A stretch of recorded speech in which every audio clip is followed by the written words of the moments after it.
Hello everyone, good evening. నేను మీ రాజీ. ఇలాగే books అంతా పరుచుకుని ఉన్నారు కదా అందరూ. నా పరిస్థితి కూడా సేమ్ అలాగే ఉంది. చదివినా చదవకపోయినా నిద్ర అయితే పట్టట్లేదు. చదువుతున్నాం కానీ ఎంతవరకు మైండ్లో ఉంటుందో తెలీదు. ఇంత తక్కువ టైంలో ఇవన్నీ రివిజన్ అయితే అవ్వట్లేదు. ప్రాక్టీస్ చేయాలా, లేదంటే టెక్స్ట్ బుక్లో చదవాలా, లేదంటే యాప్లో తీసుకున్నాను, లేదంటే ఎక్కడో చోట పర్చేస్ చేసున్నాం అవి చెయ్యాలా, గజిబిజిగా ఉందన్నమాట కండిషను. నా కండిషన్ కూడా సేమ్ అలాగే ఉంది. టెన్షన్ పడొద్దు. టెన్షన్ పడితే ఏ పని కూడా కంప్లీట్ అవ్వదు. అసలు నేనేం చదువుతున్నానో ఒకసారి చూడండి. 6-10 వరకు చెప్పాను కదా, ప్రాక్టీస్ మస్ట్ అండ్ షుడ్గా చేయాలి. 6-10 వరకు. 6-9 వరకు న్యూ టెక్స్ట్ బుక్స్ చదవండి, బైలింగ్వల్. 10th మాత్రం ఓల్డ్ టెక్స్ట్ బుక్ చదవండి. చదివి నేను క్వశ్చన్ బ్యాంక్లో దీంట్లో మాత్రం చేసుకుంటే సరిపోద్ది. ఎందుకంటే 10th కీలకం కాబట్టి. 10th క్లాసు మీడియం, ఎస్జిటికైనా అటు అసిస్టెంట్కైనా బ్రిడ్జ్ లాంటిది. అసిస్టెంట్కి అయితే మరీను, అలాగే ఎస్జిటి వాళ్ళకి ఇంకా హయ్యర్ కదా. 10th క్లాస్ మాత్రం చాలా ఇంపార్టెంట్. సో 10th సైన్స్కి నేను ఇది తీసుకున్నాను, విజిఎస్ గైడ్ అనమాట. దీంట్లో క్లియర్గా ఉంటుంది ప్రతి లెసన్కి. తర్వాత ప్రాక్టీస్ బిట్స్, చాలా ప్రాక్టీస్ బిట్స్ ఇస్తాడు. ఆ ప్రాక్టీస్ బిట్స్ చేస్తే చాలు, ఆ లెసన్ మీద ఒక కమాండ్ వస్తుంది అనమాట. ఆ లెసన్ చదివేసుకోవడం, ప్రాక్టీస్ బిట్స్ చేయడం, అలాగా. ఓకేనా? ఇది టెక్స్ట్ బుక్ వెనకాలే కూడా ఇస్తాడు. 10th పరిస్థితి ఇది. తర్వాత 6-9 న్యూ టెక్స్ట్ బుక్స్ చదవండి, బైలింగ్వల్. చదివేసి దీంట్లో నేను చెప్పాను ఆల్రెడీ, లక్ష్య పబ్లికేషన్స్ తీసుకున్నాను నేను. చదివి దాంట్లో ప్రాక్టీస్ బిట్స్ లెసన్ వైజ్గా ఉన్నాయి. 6th క్లాస్, 3rd క్లాస్ నుంచి ఇచ్చారు ఇది. అంటే ఎస్జిటికి అసిస్టెంట్కి పనికొచ్చేలా ఇచ్చారనమాట. 6th క్లాస్ చూడండి, లెసన్ వైజ్ ఇచ్చారు. లెసన్ ఇచ్చి దాని ప్రాక్టీస్ బిట్స్ ప్లస్ పక్కన పేజ్ నెంబర్తో సహా. అది నాకు బాగా నచ్చింది. పేజ్ నెంబర్ ఉండడం వల్ల స్మార్ట్ వర్క్ చేయగలుగుతాం. ఈ టైంలో హార్డ్ వర్క్ కన్నా కూడా స్మార్ట్ వర్క్ చేయడం చాలా ఇంపార్టెంట్. ఉన్న టైంని కరెక్ట్గా యూటిలైజ్ చేసుకోవడం ఎంత ఇంపార్టెంటో, సిలబస్ అంతా స్మార్ట్గా కంప్లీట్ చేయడం కూడా అదే ఇంపార్టెంట్.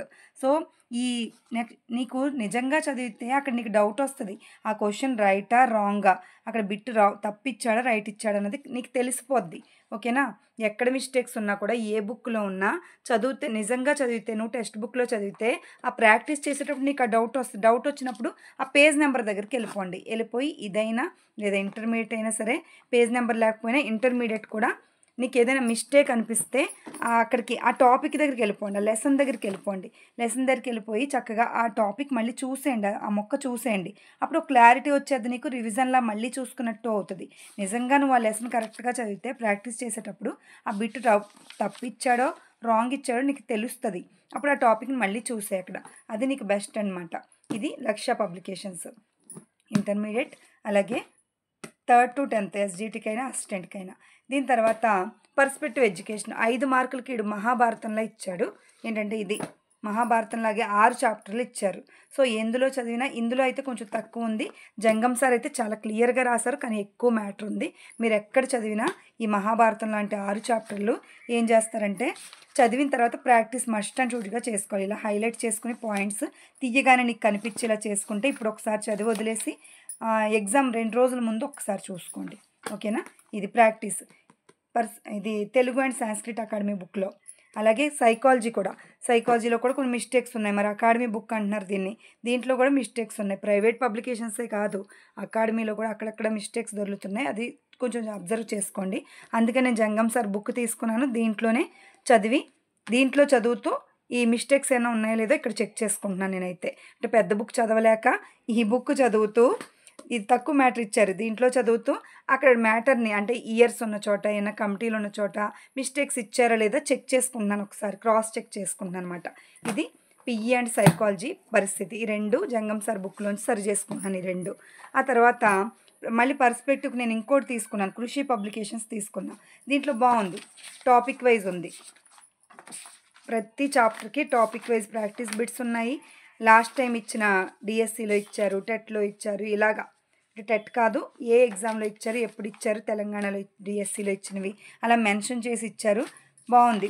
చాప్టర్ వైజ్ ఇచ్చారు. లాస్ట్ గ్రాండ్ టెస్ట్లు ఉన్నాయి. Practice bit, number of practice bits. నిజంగా పిఈ చదవలేని వాళ్ళు ఏం చేస్తారంటే, ఈ బుక్ తీసేసుకుంటే 5 చాప్టర్లు మ్యాక్సిమం కవర్ అయిపోద్ది. ఎందుకంటే అంతకన్నా ఇంపార్టెంట్ బిట్లే ఇస్తున్నారు ఇందులో. అంత ఇంపార్టెంట్ బట్ దాటి ఇవ్వరు కదా. సో టెక్స్ట్ బుక్లో చదవలేని వాళ్ళు, 6 చాప్టర్లు కవర్ చేయని వాళ్ళు ఈ బుక్ బెటర్ అనమాట. ఏది? కృషి పబ్లికేషన్స్, విద్యా దృక్పథాలు. ఓకేనా? ఇదొకటి చూసుకోండి. తర్వాత జనరల్ నాలెడ్జ్, జీకే సముద్రం కదా, ఎంత చదివినా అలాగే అంత ఉండదు. కాకపోతే ప్రయత్నించాలి. ప్రయత్నించకపోతే ఏది దక్కదు. 10 మార్క్స్ అంటే ప్రయత్నించకుండా ఎలా వదిలేస్తాం? ఊరికే వదిలేయలేం కదా! సో, ఎస్&ఎస్ చెప్పాను నేను. ఎస్&ఎస్ పబ్లికేషన్స్‌ది చదువుతున్నాను నేను. అక్కడక్కడ చదివాను. చదవడం అయితే వదిలేయలేదు నేను. స్పోర్ట్స్ ఒకటి, దీంట్లో స్పోర్ట్స్ ఒకటి, అవార్డ్స్ ఒకటి, గ్యారంటీ బిట్స్ అనమాట. ఒక 3, 4 బిట్స్ గ్యారంటీ. సో, 2 టాపిక్‌లు అస్సలు వదలొద్దు. గ్యారంటీ అన్నప్పుడు వదలొద్దు. దానికి కోడింగ్ పెట్టుకునో, టిక్స్ పెట్టుకునో జాగ్రత్తగా మన ఇంపార్టెంట్ అనిపించిన టిక్ పెట్టుకుని పైనైనా చదవండి. లోతుగా చదవలేకపోయినా చాలామంది బుక్స్ తీసుకున్నారు ఇవి ఎస్&ఎస్. అలాగే లక్ష్య కూడా చాలామంది తీసుకున్నారు.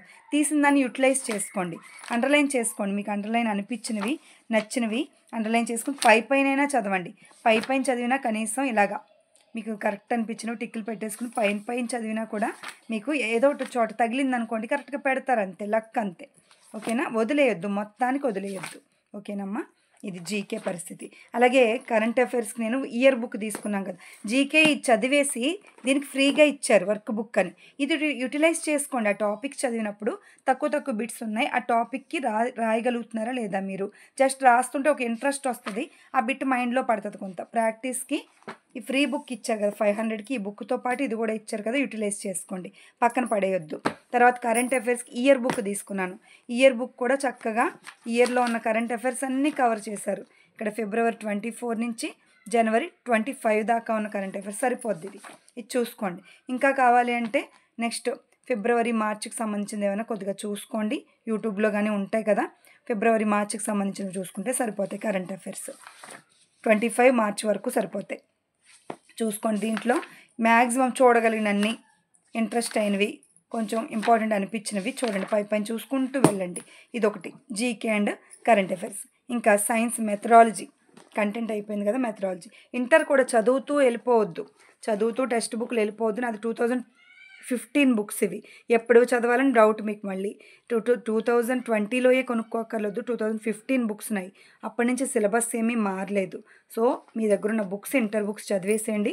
దానికి నేను లక్ష్య చెప్పాను. అలాగే మీ దగ్గర ఏది ఉంటే అది ఎస్&ఎస్ ఉంటే ఎస్&ఎస్, మీ దగ్గర ఏది ఉంటే అది ప్రాక్టీస్ చేయండి. ఏమైనా మిస్టేక్స్ అనిపిస్తే అక్కడ చెక్ చేసుకోండి. Cross check. తర్వాత మెథడాలజీ, సైన్స్ మెథడాలజీకి చదువుతూ వెళ్ళిపోవద్దు. 10 చాప్టర్స్ కదా! 1, 2 బుక్స్ 10 చాప్టర్స్. ఇదైతే చాలా బాగా కవర్ చేశారు. ఈ 2 బుక్స్ చదువుతూ 2018 బుక్‌లో కన్నా కూడా దీంట్లో కొత్త టాపిక్స్ ఉన్నాయి. సో, కంపల్సరీ తీసుకోండి. ఇంకా ఎవరైనా తీసుకోకపోతే ప్రకృతి సార్ నెంబర్ పెడతాను. తీసుకోండి. తీసుకొని దీంతో పాటు ప్రాక్టీస్ బిట్స్ చెప్పాను నేను దీనికి. మీ దగ్గర ఏది ఉంటే అది ఎస్&ఎస్ ఉంటే ఎస్&ఎస్, లక్ష్య ఉంటే లక్ష్య. దాంట్లో ప్రాక్టీస్ బిట్స్ చేయండి. చేసి డౌట్ అనిపించిన చోట ఆడికి వెళ్ళిపోండి. ఆ టాపిక్‌లోకి వెళ్ళిపోయి చెక్ చేసుకోండి ఒకసారి. ఓకేనా? కరెక్ట్‌గా లెసన్ చదివితే నువ్వు అక్కడ ఎక్కడ మిస్టేక్ ఇచ్చాడో తెలిసిపోద్ది. ఇది కంటెంట్‌కి ప్రాక్టీస్ చేయాలి. మెథడాలజీకి ప్రాక్టీస్ చేయాలి. జీకేకి తప్పనిసరిగా వర్క్ బుక్ ఇచ్చారు. చదివేసి అక్కడక్కడ పైన చదివి ప్రాక్టీస్ చేయండి. తర్వాత పర్స్పెక్టివ్‌కి చదివినా చదవకపోయినా కంపల్సరీ బిట్లు చేయాలి మీరు. ఓకేనా? అదొకటి. తర్వాత ఇది సైకాలజీ కూడా నాది కోర్స్ కూడా ఉంది. విద్యార్థి యాప్‌లో సైకాలజీ 49 రూపీస్‌కే పెట్టారు ఇప్పుడు ఇంకా. జస్ట్ మీకు అవసరమైతేనే తీసుకోండి. ఓకేనా? తక్కువ కాస్ట్‌కే 3 చాప్టర్లు నీట్‌గా ఎక్స్‌ప్లెయిన్ చేశాను. ఈ తక్కువ టైంకి యుటిలైజ్ అయ్యేలాగా ఇవి పెట్టాను. ఇంకా చిన్న కోర్సులు కూడా DSC course, first year course అవి తగ్గించారు కాస్ట్‌లు. ఒకసారి విద్యార్థి యాప్‌లో కూడా చెక్ చేసుకోండి. మీకు అవసరమైన వాళ్ళు తీసుకోండి. ఓకేనా? ఇదమ్మా. ప్రతీది కూడా చదివింది ప్రాక్టీస్ చేయండి. అది నేను చెప్పేది. మీ దగ్గర ఏ బుక్స్ ఉంటే అవి కొత్తవి కొనమని నేను అనట్లేదు. మీ దగ్గర ఉన్నవి యుటిలైజ్ చేసుకోండి. యాపుల్లో ఏమైనా తీసుకుని ఉంటే అవి టెస్ట్‌లు ప్రాక్టీస్ చేయండి. ఇంకా ఏమైనా కావాలంటే కాస్ట్‌లు తగ్గున్నాయి. విద్యార్థి యాప్‌లో కూడా చెక్ చేసుకోండి. మీరు ఎక్కడ కొనుక్కుంటే అక్కడ యుటిలైజ్ చేసుకోండి. ఓకేనా? Thank you so much.